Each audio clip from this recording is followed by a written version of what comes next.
Shalom everyone, YouTube के viewers, आपको मसीह यीशु में जय मसीह की।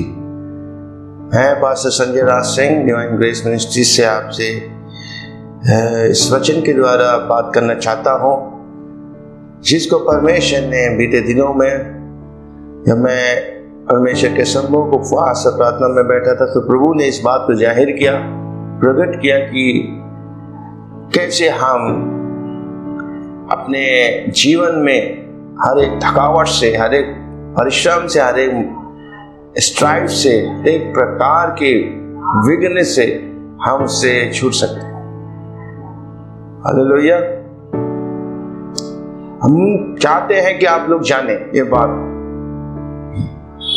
और इस दुनिया में जबकि सब जगह परेशानी और बुरी कंडीशन है, हर एक व्यक्ति परेशान है, मेंटली, फिजिकली एंड स्पिरिचुअली, मानसिक रीति से, आत्मिक रीति से, शारीरिक रीति से परेशान है। एक तो बीमारी उनके अंदर डर ला रही है, बीमारी उनके अंदर घबराहट ला रही है, बीमारी उनको और चीजों में फंसा रही है, कर्जे में फंसा रही है, क्योंकि इनका पैसा नहीं है इलाज कराने का। बहुतों का बिजनेस नहीं चल रहा, बहुतों का पढ़ाई लिखाई नहीं चल रही, हर व्यक्ति परेशान है। छोटा बिजनेसमैन हो, बड़ा बिजनेसमैन हो, छोटा परिवार वाला, बड़ा परिवार वाला हो, चाहे पैसे वाला हो, चाहे गरीब हो, हर एक व्यक्ति परेशान है। उनका पैसा उनको नहीं बचा पा रहा, उनकी धन दौलत उनको नहीं बचा पा रही, उनके बुद्धि ज्ञान समझ नहीं बचा पा रही।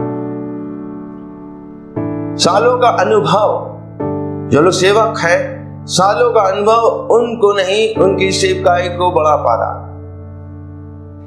आज बहुत से सेवक परेशान हैं, उनके पास खाने को नहीं, उनके पास इलाज को नहीं, वे भी बीमार चल रहे हैं।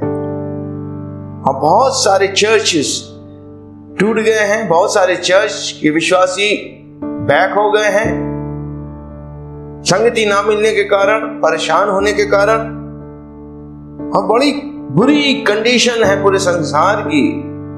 और इस संदर्भ में मैं जब प्रार्थना में था, तो परमेश्वर से बहुत सारी चीजों को पूछा, और प्रभु ने इन बातों को मुझे प्रकट किया कि आज हम जो प्रभु को जानने वाले हैं, हम प्रभु के पास नहीं आ रहे हैं, हमारे पास समय नहीं है उसके पास बैठने का, जबकि हमको वो बुला रहा है, इनविटेशन दे रहा है, निमंत्रण दे रहा है कि आओ मेरे पास बैठो।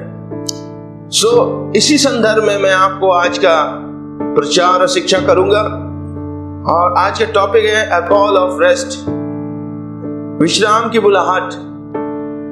एक बुलाहट है जो हमको विश्राम के लिए बुला रही, काम के लिए नहीं बुला रही, परेशान होने के लिए नहीं बुला रही, हमको विश्राम देने के लिए बुला रही है।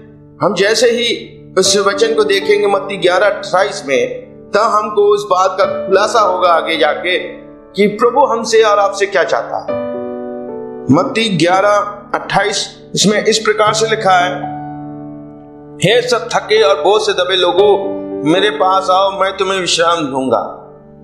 यीशु स्वयं बुला रहा है, एक प्रकार से वो चिल्ला के हमें आमंत्रित कर रहा है, हमको इनविटेशन दे रहा।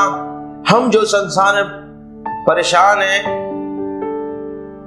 परिश्रम कर रहे हैं, हमें रेस्ट नहीं मिल पा रहा है, हमें आराम नहीं मिल पा रहा है, ना मानसिक रीति से, ना शारीरिक रीति से, ना और किसी रीति से, हमें चैन नहीं, आराम नहीं है। और इस कंडीशन में प्रभु का वचन हमें फिर से रिमाइंड कर रहा है, हे सब थके और बोझ से दबे लोगों, मेरे पास आओ, मैं तुम्हें विश्राम दूंगा। हालेलुया।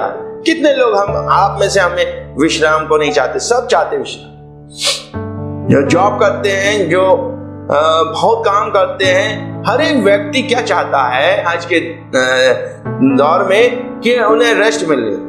इवन बहुत से लोगों को 5 डे वीक काम करते हैं, सैटरडे संडे वो जम के सोते हैं, मोबाइल बंद करके सोते हैं, क्योंकि सारा 5 दिन वो बहुत मेहनत करते हैं। जिस कंपनी में काम करेंगे, जहां काम करेंगे, उनको रात दिन मेहनत करनी, पैसा कमाना है, तो और उनको विश्राम करना अच्छा लगता है। हमको भी अच्छा लगता है, हालेलुया, आपको भी अच्छा लगता हो। कोई ये भी नहीं चाहता कि हम रात दिन मेहनत ही करते रहे, ना हमें परिवार के लिए समय हो, ना कलीसिया के लिए समय हो, ना मित्रों के लिए समय हो। सब व्यक्ति चाहते हैं कि हमारे पास समय हो, विश्राम हो, हम उस विश्राम में हम रिलैक्स हो, आराम करें, शरीर को आराम दें, अपने प्रियजनों के साथ समय बिताएं। लेकिन आज के दौर में हम देखते हैं कि पूरा संसार परेशान है। अगर वो कोई काम नहीं कर रहा तो वो अपने मन में विश्राम नहीं है, माइंड उनका डिस्टर्ब है, हाई ब्लड प्रेशर से भर गए, सोच सोच के, चिंता से, निराशा से, वो कहीं ना कहीं परेशान है। और इस लिए प्रभु यीशु मसीह हम सबों के उस बात को लेके निमंत्रण दे रहा है, जो भी किसी भी क्षेत्र में विश्राम चाहते हैं वो मेरे पास आए, मैं उन्हें विश्राम दूंगा। रेस्ट का मतलब होता है ग्रीक में एनापोआ। एना मीन्स अप, पाओ means to make, to cease means क्या, इसका मतलब क्या है कि हमको हमारे परेशानियों से, हमारे परिश्रमों से क्या दे रहा है? आराम, रिफ्रेशमेंट, तरोताजा करना चाह रहा है। और हमारे बीच में, काम के दौरान बीच में क्या कर रहा है? कुछ समय के लिए हमें क्या कर रहा है? काम से रेस्ट दे रहा। हम लोग स्कूल में पढ़ते थे, पूरा सुबह से लेके शाम तक पीरियड चलते थे, लेकिन बीच में एक टाइम आता था जिसको हम लोग बोलते हैं इंटरवल। भैया इंटरवल में क्या होता था? घंटी बजती थी, बड़े खुश होते थे। जब इंटरवल होता था, मध्यांतर होता था, इंटरमिशन होता था, उस दौरान बड़ा खुशी होती थी और हम लोग खेलते भी थे और खाना भी खाते थे। उस दौरान जो टिफिन लेके आते थे, हम लोग टिफिन खाते थे, फिर खेलते थे, रिफ्रेश होते थे कुछ समय के लिए। सुबह से शाम तक पीरियड्स आफ्टर पीरियड्स हर एक शिक्षक आके सिखा रहा है, सब्जेक्ट पढ़ा रहा, पढ़ते पढ़ते क्या हो जाएंगे? हम बोर हो जाएंगे, हम थक जाएंगे मेंटली। तो बीच में स्कूल्स क्या करते हैं? इंटरवल डालते हैं, इंटरमिशन डालते हैं। हम लोग मूवी देखने जाते, मूवी में भी इंटरमिशन आता बीच में। क्या होता है? कुछ समय के लिए मूवी जब बीच में पहुंचती है, कोई भी फिल्म, बीच में इंटरवल आता है और रिलैक्स होते हैं लोग नाश्ता पानी करते हैं, टॉयलेट जाते हैं और अपने आप को रिफ्रेश करते हैं, फिर से बैठ के उसके आगे की फिल्म देखते हैं या उसके आगे का सब्जेक्ट जो पीरियड होता है उसे पढ़ते हैं, और फिर पूरा दिन का स्कूल खत्म होता, फिर हम लोग अपने घर वापस चले जाते हैं। इसका मतलब ये होता प्रियो कि हमारे जीवन में जो परमेश्वर ने बुलाहट दी है, उसके बीच में हमको रिफ्रेश होने के लिए प्रभु बुला रहा। हम सब सेवक हैं, हम सब विश्वासी हैं, हम सब काम करने वाले हैं। ऐसा समय हो जिसमें हमें परमेश्वर रेस्ट दे, हमको रिफ्रेश करे, फिर से तरोताजा करे, फिर से हमें ताकत और बल दे, ताकि हम और काम कर सकें। हमारी ताकत से, हमारे बल से, प्रभु का वचन कहता है, ना बल से ना शक्ति से, परंतु मेरी आत्मा के द्वारा होगा। कोई भी काम, हम सेवक हैं तो हमें ये नहीं हमारे ज्यादा भागने दौड़ने से सेवकाई बढ़ जाएगी या बहुत सारे आज विश्वासी पैदा हो जाए। नो, प्रभु कहता है हमें विश्राम। हालेलुया। ये Jesus calls to those who are living under the curse of Adam and gave curse to Adam. God gave curse to Adam. परमेश्वर ने आदम को एक कर्स दिया था, एक श्राप दिया था। और हम सब जो उस आदम के श्राप के नीचे आते हैं, यीशु हम सबों को बुला रहा है विश्राम। हालेलुया। अब हम देखेंगे उत्पत्ति 3 अध्याय उसका 17 पद में कि परमेश्वर ने आदम को क्या श्राप दिया था, जिसके कारण से आज पूरी मानव जाति परेशान है, उनको रेस्ट नहीं मिल पा रहा।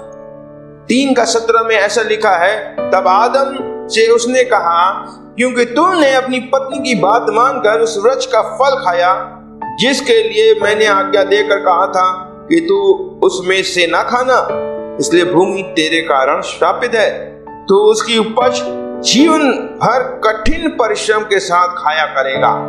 क्या कह रहा है परमेश्वर? तू जीवन भर उसमें से कठिन परिश्रम के कारण खाया करेगा। तुझको आसानी से कुछ नहीं मिलेगा। मतलब यहाँ पे हम इंग्लिश में पढ़ते, then to Adam he said, because you have heeded the voice of your wife and have eaten from the tree of which I commanded you, saying, you shall not eat of it. Cursed is the ground for your sake. In toil you shall eat of it all the days of your life. In toil मतलब कठिन परिश्रम। कठिन परिश्रम एक श्राप है जो परमेश्वर ने आदम को दिया। अब जब तक उन्होंने पाप नहीं किया था, कोई कठिन परिश्रम नहीं था। हालेलुया। वो बहुत ही आराम से रिफ्रेश होके परमेश्वर की उपस्थिति में तरोताजा के साथ अदन की वाटिका में रहते थे। परमेश्वर उनसे रोज मिलने आता था ठंडे समय में। अब वे बड़े खुशी के साथ उससे मिलते थे। लेकिन जब उन्होंने पाप किया, आज्ञा तोड़ी, उस फल को खाया जिसको मना किया गया था, तब उसके बाद से जीवन कठिन और कठिन होता गया मानव जाति के लिए।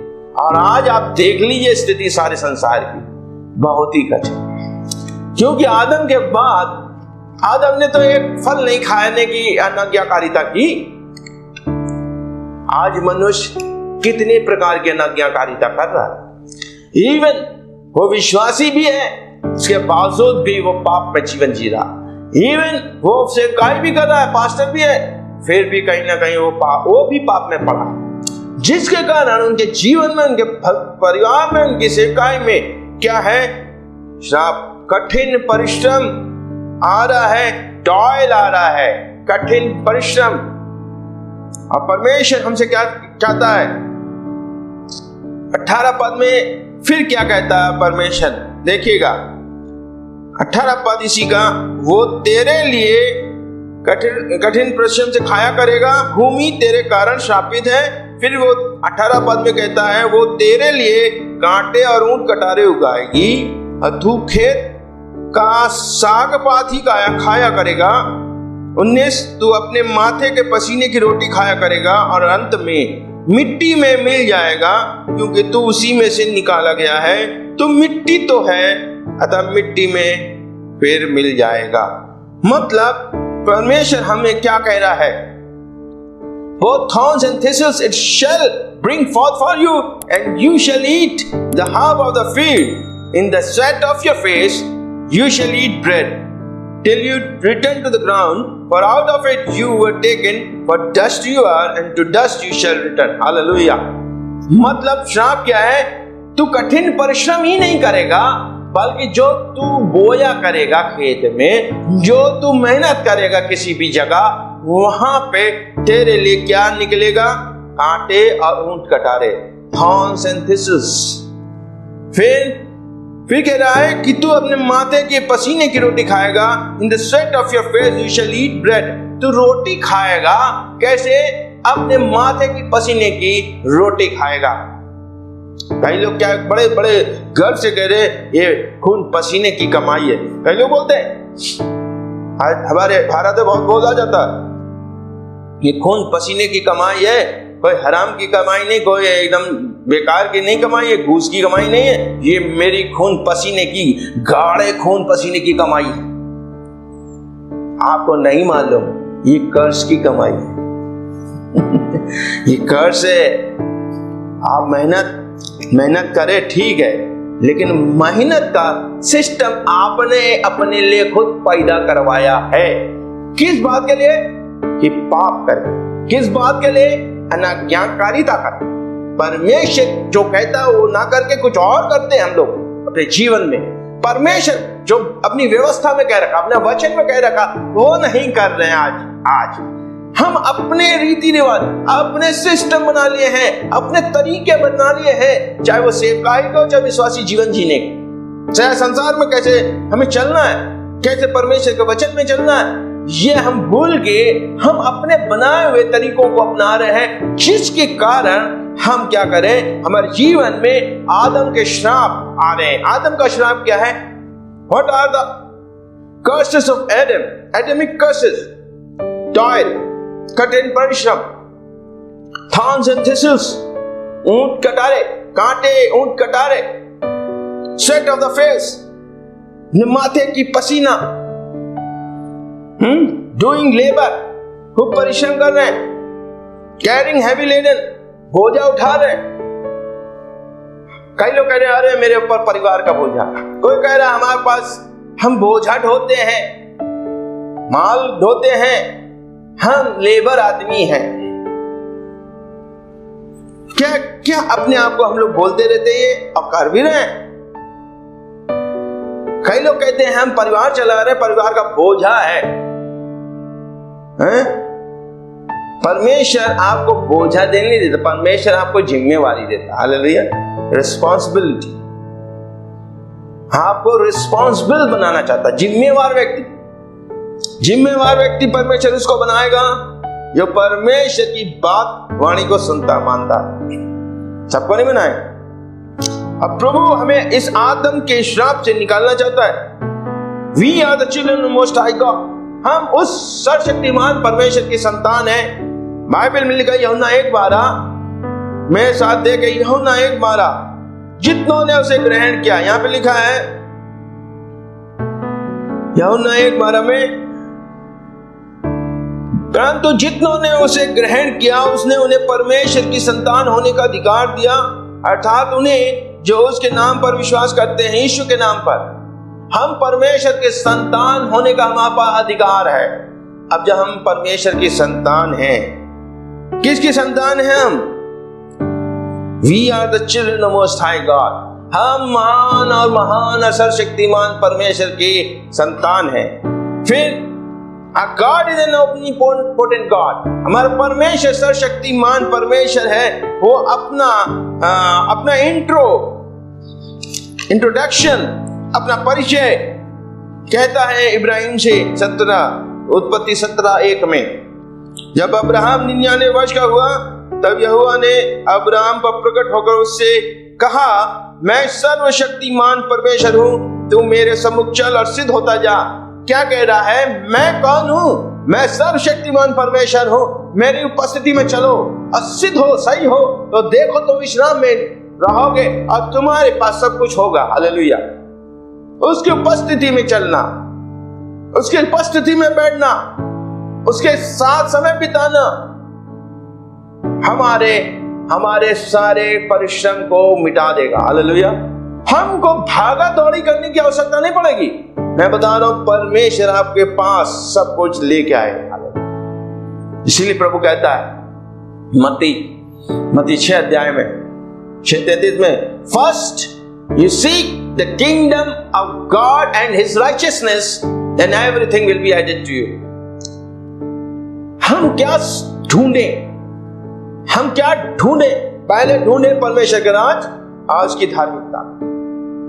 ऐसा नहीं लिख रहा जॉब ढूंढो, ये ना ढूंढो, विश्वासियों को ढूंढो,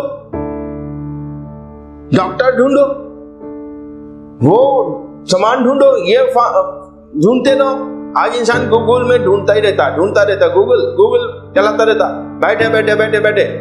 परमेश्वर कह रहा है, first you seek the kingdom of God and his righteousness. परमेश्वर के राज को, उसकी धार्मिकता को पहले ढूंढो, उसके सम्मुख बैठो, तो वो तुम्हारे जीवन में सब कुछ ले आएगा। क्योंकि वो कह रहा मैं सर्वशक्तिमान हूं, मेरी उपस्थिति में चलो। मतलब walk before me in my presence then and be क्या ब्लेमलेस। क्या हो जाओ? ब्लेमलेस हो जाओ। ब्लेमलेस। जिस दिन हम ब्लेमलेस हो जाएंगे उस दिन परमेश्वर हमारे जीवन में विश्राम ले आएगा। आदम और हवा, they were full of blame because they disobeyed the word of God. They disobeyed the God. परमेश्वर के आज्ञा को तोड़ा, इसलिए उनके जीवन से विश्राम चला गया। उनके जीवन में परिश्रम, कड़ा परिश्रम आ गया। उनके जीवन में कांटे और ऊंट कटारे आ गए। उनके जीवन में पसीना आ गया। इससे पहले कहीं नहीं लिखा पसीना। आदम हवा टहलते भी होंगे, पसीना निकल रहा है। Praise the Lord. Hallelujah. So why should we spend our life time under Adamic curses? क्यों हम अपना जीवन आदम के श्राप के नीचे बिताएं? Why should we do labor and carrying heavy laden? हम क्यों परिश्रम करें? क्यों हाथ धोए? प्रभु ने तो बुला रहा है। अब किसको बुला रहा है? हो सकता है आप ढूंढ रहे होंगे, आप हो रहे होंगे, आप नौकरी ढूंढ रहे होंगे, आप कोई काम धंधा ढूंढ रहे होंगे, फिर भी नहीं मिल रहा है तो उतना नहीं मिल रहा उसमें। लेकिन जब आप प्रभु को ढूंढने लग जाओगे, प्रभु उसके राज और धार्मिकता को ढूंढने लग जाओगे, तो अच्छा काम धंधा अपने आप चल के आ जाएगा। हालेलुया। विश्वासी आ जाएंगे अपने आप, नए विश्वासी आ जाएंगे, जुड़ते जाएंगे आपसे, आपको खुद ढूंढते हुए घर तक पहुंच जाएंगे। हालेलुया। आप क्या ढूंढ रहे हो? सबसे पहले कहां परिश्रम कर रहे हो? क्यों लेबर कर रहे हो? प्रभु कह रहा है तुम मेरे पास आओ, विश्राम कर, मैं तुम्हें क्या दूंगा? आराम और विश्राम। अपना परिश्रम जो तुम कर रहे हो, जिससे तुम्हें कुछ भी आउटपुट नहीं मिल रहा, कोई भी उससे रिजल्ट नहीं मिल रहा, कोई परिणाम नहीं आ रहे, उसको करने से तुम्हें क्या फायदा मिल रहा है? इससे अच्छा तुम बैठ क्यों नहीं जाते मेरे पास विश्राम में? अब मैं तुम्हारे लिए हर द्वार खोलूं। Hallelujah. But we have called for, हम किस लिए बुलाए गए? भजन संहिता 91 का 1 क्या लिखा है इसमें? He who dwells in the secret place of the Most High shall abide under the shadow of the Almighty God. Hallelujah. जो परम प्रधान की शरण में वास करता है, वो सर्वशक्तिमान की छाया में ठिकाना पाएगा। ये कह रहा है भजन संहिता 91। जो परम प्रधान की शरण में वास करता है, वो सर्वशक्तिमान की छाया में ठिकाना पाएगा। इंग्लिश में लिखा, He who dwells in the secret place of the Most High shall abide under the shadow of the Almighty. Shadow gives rest. Hallelujah. ये छाया है हमको क्या देती? विश्राम देती। छाया हमारे जीवन में सुकून देती। इस गर्मी के मौसम में कई छायादार पेड़ नजर आता तो हम लोग थोड़ी देर वहां सुस्ता लेते थे, कितना अच्छा लगता है। रेस्ट, तरोताजा महसूस करते हैं, लगता है बैठे नहीं आप। Praise the Lord. जो सर्वशक्तिमान की छाया में बैठेगा वो कितना रेस्ट पाएगा? उसके ऊपर से बर्डन, बोझा, हैवी लेडन, परिश्रम, कठिन परिश्रम, कांटे, ऊंट कटारे, पसीना, ये सब निकल जाएगा। हालेलुया। क्योंकि प्रभु क्या है? अपने शरण में बैठने वालों को क्या देता? ठिकाना देता। इसमें लिखा है ठिकाना पाएगा। You'll find rest. Secret place is the place of rest. परमेश्वर का स्थान, परमेश्वर का शरण, जो लिखा है हिंदी में शरण या secret place, is the place of rest. Jesus is the shadow of Almighty. यीशु सर्वशक्तिमान की छाया है। हालेलुया। इसलिए वो बुला रहा है। वो अगरबत्ती 11:28 में कह रहा है, सब थके बहुत से दबे लोगों में पास आओ, मैं तुम्हें विश्राम दूंगा। मीन्स वो शैडो आपको बुला रही, कम अंडर मी, मैं नीचे आ जाओ, मैं तुम्हें छाया दूंगा। जो सर्वशक्तिमान की छाया मैं हूं। Jesus is a dwelling place of most high. Yeshu ही क्या है? वो शरण, वो स्थान है सर्वशक्तिमान परमेश्वर। Jesus is secret place of most high, वो गुप्त स्थान है। Jesus is a dwelling place of most high, वो रहने का स्थान परमेश्वर का वही है। हालेलुया। या हम उसके पास आते हैं, उसके सब रहते हैं उसके साथ, वो हमारे साथ रहता, हम जीवन पाते हैं, आनंद पाते हैं, शांति पाते हैं, एनर्जी पाते हैं, रिफ्रेशमेंट पाते हैं, तरो ताजा हो जाते हैं। तरो ताजा होकर हम परमेश्वर के काम को करते हैं, बल से करते हैं। हमारी जवानी युकाब के समान नहीं हो जाती है, लिखा। Praise the Lord. इसमें लिखा है, जो यशाया कहता है कि जो यहोवा का बाट जोते हैं वो नया बल प्राप्त करें। वेट करते हैं। वेट मीन्स आपको वहां पर ठहरना है, वहां पर रेस्ट करना है। और जो वेट करते हैं वो रेस्ट करते हैं, और जो रेस्ट करते हैं वो रिफ्रेश होते हैं, नया बल पाते हैं। रिन्यू देयर स्ट्रेंथ, हम अपनी ताकत को तरोताजा करते प्रियो। सो परमेश्वर आप सबों को इस बात के लिए आशीष दे, और परमेश्वर आपको बुला रहा है प्रियो। Coming of Jesus in individual life brings rest of blessings in abundance. किसी व्यक्ति के जीवन में यीशु मसीह का आना क्या लाता है? विश्राम और बहुतायत का जीवन लेके आता है, बहुतायत की आशीष लेके आता है।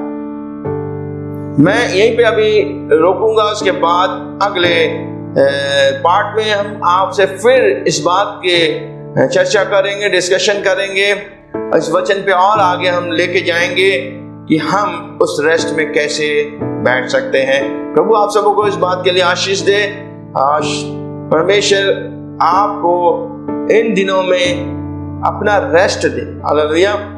संसार में हम अनरेस्ट हो रहे हैं, बहुत घबरा रहे हैं, बहुत ही व्याकुल हैं। प्रभु आपको रेस्ट दे, इन वचनों के द्वारा शांति और आराम से परिपूर्ण करे।